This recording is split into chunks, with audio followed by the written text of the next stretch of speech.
ಜೈ ಹಿಂದ್ ಎಲ್ಲ ನನ್ನ CRPF ಎಸ್ಪಿರೆಂಟ್ಸ್ಗೆ ಯಾರೆಲ್ಲ ಸೆಂಟ್ರಲ್ ರಿಸರ್ವ್ ಪೊಲೀಸ್ ಫೋರ್ಸ್ಗೆ ಇನ್ನೂ ಕೂಡ ಅರ್ಜಿಗಳನ್ನ ಸಲ್ಲಿಸಿಲ್ಲ ಅಂತಿರತಕ್ಕಂಥ ವಿದ್ಯಾರ್ಥಿಗಳು ಕೇವಲ 10ನೇ ತರಗತಿ ಪಾಸ್ ಆಗಿದ್ರೆ ಸಾಕು, ಯಾವುದೇ ತರಂತ ಎಕ್ಸ್ಪೀರಿಯನ್ಸ್ ಸರ್ಟಿಫಿಕೇಟ್ ಬೇಕಾಗಿರೋದಿಲ್ಲ. ಸಾಕಷ್ಟು ವಿದ್ಯಾರ್ಥಿಗಳು ಕೇಳ್ತಾ ಇದ್ರಿ, ಸರ್ ಇದಕ್ಕೆ ಎಕ್ಸ್ಪೀರಿಯನ್ಸ್ ಸರ್ಟಿಫಿಕೇಟ್ ಬೇಕಾಗುತ್ತಾ, ಅದಕ್ಕೆ ಅಪ್ಲಿಕೇಶನ್ ತಗೊಳ್ತಾ ಇಲ್ಲ, ಆನ್ಲೈನ್ ಸೆಂಟರ್ದಲ್ಲಿ ಎಕ್ಸ್ಪೀರಿಯನ್ಸ್ ಸರ್ಟಿಫಿಕೇಟ್ ಅನ್ನು ಕೇಳ್ತಾ ಇದ್ದಾರೆ ಅಂತ ಹೇಳಿದ ಎಕ್ಸ್ಪೀರಿಯನ್ಸ್ ಸರ್ಟಿಫಿಕೇಟ್ ಕೂಡ ಏನು ಬೇಕಾಗಿರೋದಿಲ್ಲ. ಸೊ ಪ್ರತಿಯೊಬ್ರು ಕೂಡ ಅಪ್ಲಿಕೇಶನ್ ಗಳನ್ನ ಹಾಕಬಹುದು. ಹೋಗೇಶನ್ ಇವತ್ತು ಅಥವಾ ನಾಳೆ ನೀವು ಆದಷ್ಟು ಬೇಗನೆ ಅಪ್ಲಿಕೇಶನ್ ಗಳನ್ನ ಹಾಕೊಳ್ಬಹುದು.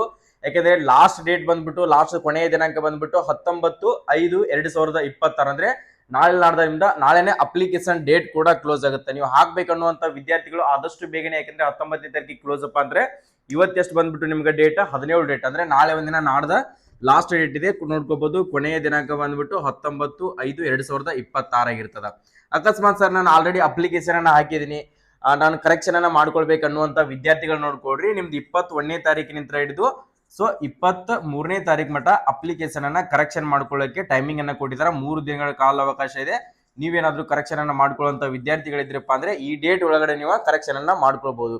ಓಕೆ, ಸಾಕಷ್ಟು ವಿದ್ಯಾರ್ಥಿಗಳು ಸರ್ ಡೊಮೆನ್ಷಿಯಲ್ ಸರ್ಟಿಫಿಕೇಟ್ ಕಡ್ಡಾಯ ಬೇಕಾ? ಎಸ್, ಅದಕ್ಕೆ ಡೊಮೆನ್ಷಿಯಲ್ ಸರ್ಟಿಫಿಕೇಟ್ ಕಡ್ಡಾಯವಾಗಿ ಬೇಕಾಗುತ್ತಾ.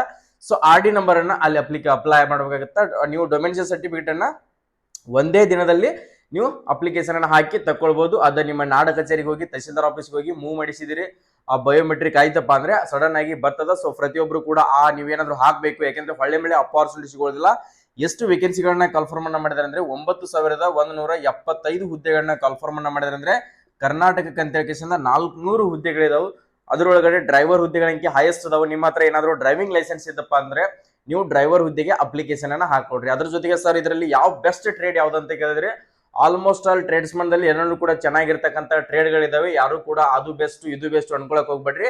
ಯಾವುದೇ ಆಗಿರ್ಲಿ ಒಂದು ಜಾಬ್ ಸಿಕ್ಕರೆ ಸಾಕು ಅನ್ನೋಂತ ಸಾಧ್ಯತೆ ನಮ್ಮ ಕರ್ನಾಟಕದಲ್ಲೆಲ್ಲ ಆಲ್ ಓವರ್ ಇಂಡಿಯಾದಲ್ಲಿ ನಡೆದಿದೆ. ಸೊ ನಿಮ್ಗೊಂದು, ಯಾಕಂದ್ರೆ ಟ್ರೇಡ್ಸ್ಮನ್ ಅಂದ್ರೆ ಬೆಸ್ಟ್ ಆಗಿರ್ತದ. ಸೇಮ್ ಟು ಸೇಮ್ ಸರ್ ಅದರಲ್ಲಿ ನಮ್ಗೆ ಗನ್ ಹಿಡಿಯೋಕೆ ಅವಕಾಶ ಇರ್ತದ ಇಲ್ಲ ಅಂತ ಹೇಳಿ ಕೇಳ್ತಾ ಇದ್ರಿ. ಓಕೆ, ಅಲ್ಲಿ ನಿಮ್ಗೆ ಗನ್ ಅವಕಾಶವನ್ನ ಕೊಡ್ತಾರೆ. ಸೇಮ್ CRPF ದಲ್ಲಿ ಯಾವ ತರ ಯೂನಿಫಾರ್ಮ್ ಗಳು ಇರ್ತಾವಲ್ಲ ಅದೇ ತರನಾಗಿ ಯೂನಿಫಾರ್ಮ್ ಇರ್ತದೆ.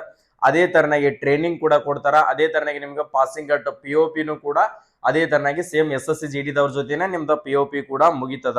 ಓಕೆ, ಅಪ್ಲಿಕೇಶನ್ ಗಳನ್ನ ಹಾಕೊಡ್ರಿ, ಕೊನೆಯ ದಿನಾಂಕ ಇರ್ತದ. ನೆಕ್ಸ್ಟ್ ಇದ್ರ ಪ್ರಿಪರೇಷನ್ ನಿಮ್ಗೆ ಆಲ್ರೆಡಿ ಹೇಳಿದೀನಿ ನಾನು. ಇದ್ರ ಎಕ್ಸಾಮ್ ಸಿಲೆಬಸ್ ಬಂದ್ಬಿಟ್ಟು ಎಕ್ಸಾಮ್ ಸಿಲೆಬಸ್ ಕೂಡ ಹೇಳಿದೀನಿ. 100 ಮಾರ್ಕ್ಸ್ ಎಕ್ಸಾಮ್ ಇರ್ತದ. 2 ತಾಸು ನಿಮ್ಗೆ ಎಕ್ಸಾಮಿಗೆ ಟೈಮಿಂಗ್ ಇರ್ತದ. 100 ಕ್ವಶನ್ಸ್ ಗಳು ಇರ್ತಾವೆ. ಅದು ಎಕ್ಸಾಮ್ ಲ್ಯಾಂಗ್ವೇಜ್ SSC GD ಅನ್ನ ಕನ್ನಡದಲ್ಲಿ ಬರೆದಿದ್ರೆ, ಇದು ಕನ್ನಡದಲ್ಲಿ ಇರೋದಿಲ್ಲ. ಇಂಗ್ಲಿಷ್ ಅಂಡ್ ಹಿಂದಿ ಎರಡೇ ಲ್ಯಾಂಗ್ವೇಜ್ ನಲ್ಲಿ ಈ ಎಕ್ಸಾಮ್ ಕೂಡ ಇರ್ತದ. ಓಕೆ, ನೆಗೆಟಿವ್ ಕೂಡ ಇರ್ತದೆ, 0.25 ನೆಗೆಟಿವ್ ಕೂಡ. ಫಸ್ಟ್ ಆಫ್ ಆಲ್ ನಿಮ್ಗೆ ಏನಿರ್ತಪ್ಪ ಅಂದ್ರೆ ಈಗ ಅಪ್ಲಿಕೇಶನ್ ಹಾಕ್ತೀನಿ, ನಿಮ್ಮ ಫಿಸಿಕಲ್ ಇರ್ತದ. ಫಿಸಿಕಲ್ ಬಂದ್ಬಿಟ್ಟು ನೋಡ್ಕೊಡ್ರಿ, 170 ಸೆಂಟಿಮೀಟರ್ ಪುರುಷರು ಹೈಟ್ ಇರಬೇಕು, ಮಹಿಳೆಯರು 157 ಸೆಂಟಿಮೀಟರ್ ಹೈಟ್ ಇರಬೇಕಾಗುತ್ತೆ. ಅದಾದ ನಂತರ ಒಂದಿಷ್ಟು ಟ್ರೇಡ್ ಗಳಿಗೆ 5 ಕಿಲೋಮೀಟರ್ ರನ್ನಿಂಗ್ ಇರ್ತದ, ಒಂದಿಷ್ಟು ಟ್ರೇಡ್ ಗಳಿಗೆ 1600 ಮೀಟರ್ ರನ್ನಿಂಗ್ ಇರ್ತದ. Okay, next first physical complete ಆದ್ಮೇಲೆ ನಿಮ್ಮ ಎಕ್ಸಾಮ್ ಅನ್ನ ಕಂಡಕ್ಟ್ ಮಾಡ್ತಾರೆ. ಸೊ ಎಕ್ಸಾಮ್ ಆದ್ಮೇಲೆ ನಿಮ್ದು ಟ್ರೇಡ್ ಟೆಸ್ಟ್ ಇರ್ತದೆ. ಟ್ರೇಡ್ ಟೆಸ್ಟ್ ಆದ್ಮೇಲೆ ಮೆಡಿಕಲ್ ಟೆಸ್ಟ್ ಆದ್ಮೇಲೆ ಡಾಕ್ಯುಮೆಂಟ್ ವೆರಿಫಿಕೇಶನ್ ಆಗಿ ನಿಮ್ಮ ಫೈನಲ್ ಮೆರಿಟ್ ಲಿಸ್ಟ್ ಅನ್ನ ಬಿಡ್ತಾರ. ಅವಾಗ ನೀವು ಸೆಲೆಕ್ಷನ್ ಆದ ಹಾಗೆ. ನೆಕ್ಸ್ಟ್ ಇನ್ನಷ್ಟು ವಿದ್ಯಾರ್ಥಿಗಳು ಸರ್ ಇದಕ್ಕೆ ಏಜ್ ಲಿಮಿಟ್ ಎಷ್ಟಿದೆ ಅಂತ ಕೇಳ್ತಿರ್ತಕ್ಕಂಥವ್ರು 18 ವಯಸ್ಸಿನಿಂದ ಹಿಡಿದು 23 age.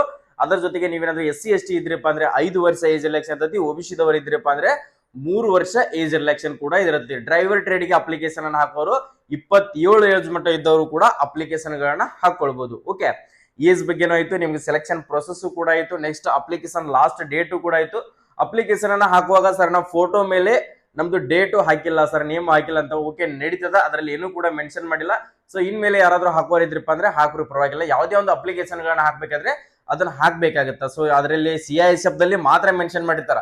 CISF central industrial security force ಯಾವುದೇ ಒಂದು ಅದರಲ್ಲಿ CISF ದಲ್ಲಿ ಅಪ್ಲಿಕೇಶನ್ ಅನ್ನ ಕನ್ಫರ್ಮ್ ಮಾಡಿದಂದ್ರೆ ಕಡ್ಡಾಯವಾಗಿ ನಿಮ್ದು ಡೇಟಾ ಫೋಟೋ ಅಂದ್ರೆ DOF ಮತ್ತು ನಿಮ್ಮ ನೇಮ್ ಅನ್ನ ಕಂಪಲ್ಸರಿ ಆಗಿ ಹಾಕಿದ್ರೆ ಮಾತ್ರ ನಿಮ್ಮ ಅಪ್ಲಿಕೇಶನ್ ಸಬ್ಮಿಟ್ ಆಗಿರ್ತದ, ಇಲ್ಲ ಅಂತಂದ್ರೆ ರಿಜೆಕ್ಟ್ ಆಗಿರ್ತದ. ಇದು CRPF ದಲ್ಲಿ ಆತರ ಏನು ಮೆನ್ಷನ್ ಮಾಡಿಲ್ಲ ಅವರು. CRPF ದಲ್ಲಿ ಫೋಟೋ ಮೇಲೆ ಡೇಟ್ ಮತ್ತು ನೇಮ್ ಇರ್ಬೇಕಂತ ಹೇಳಿ ಯಾವುದೇ ತರನಾಗಿ ಮೆನ್ಷನ್ ಮಾಡಿಲ್ಲ. ಸೊ ನಿಮ್ಮ ಅಪ್ಲಿಕೇಶನ್ ಯಾರ್ದು ಕೂಡ ರಿಜೆಕ್ಟ್ ಆಗಿರೋದಿಲ್ಲ, ನೀವು ಗಾಬರಿ ಆಗುವಂತ ಅವಶ್ಯಕತೆ ಇರೋದಿಲ್ಲ. ಓಕೆ, ಎಲ್ಲರಿಗೂ ಕೂಡ ಆಲ್ ದಿ ಬೆಸ್ಟ್. ಚೆನ್ನಾಗಿ ಫಿಸಿಕಲ್ ಮಾಡ್ಕೊಡ್ರಿ, ಅದ್ರ ಜೊತೆಗೆ ಸ್ಟಡಿನೂ ಮಾಡ್ಕೊಡ್ರಿ.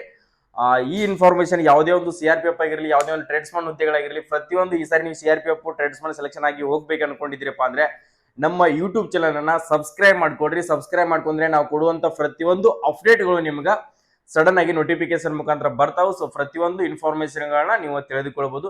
ಯಾರೆಲ್ಲ ವಿದ್ಯಾರ್ಥಿಗಳು ನೀವು ಯಾವ ಟ್ರೇಡ್ಗೆ ಅಪ್ಲಿಕೇಶನ್ ಅನ್ನ ಹಾಕಿದಿರಿ, CRPF ದಲ್ಲಿ ಯಾವ ಟ್ರೇಡ್ಗೆ ಅಪ್ಲಿಕೇಶನ್ ಅನ್ನ ಹಾಕಿದಿರಿ ಅನ್ನೋದರ ಪ್ರತಿಯೊಬ್ರು ಕೂಡ ಕಮೆಂಟ್ ಮಾಡೋದನ್ನ ಮರೆಯಕ್ಕೆ ಹೋಗ್ಬೇಡ್ರಿ. ಕಮೆಂಟ್ ಜೊತೆಗೆ ಫಾಲೋ ಮಾಡ್ಕೊಡ್ರಿ. ಏನೇ ಅಪ್ಡೇಟ್ ಬಂದ್ರು ಕೂಡ ನಾನು ಇದರಲ್ಲಿ ಶೇರ್ ಮಾಡ್ತೀನಿ. ಸೊ ಎಲ್ಲರಿಗೂ all the best. Jai Hind, Jai Karnataka.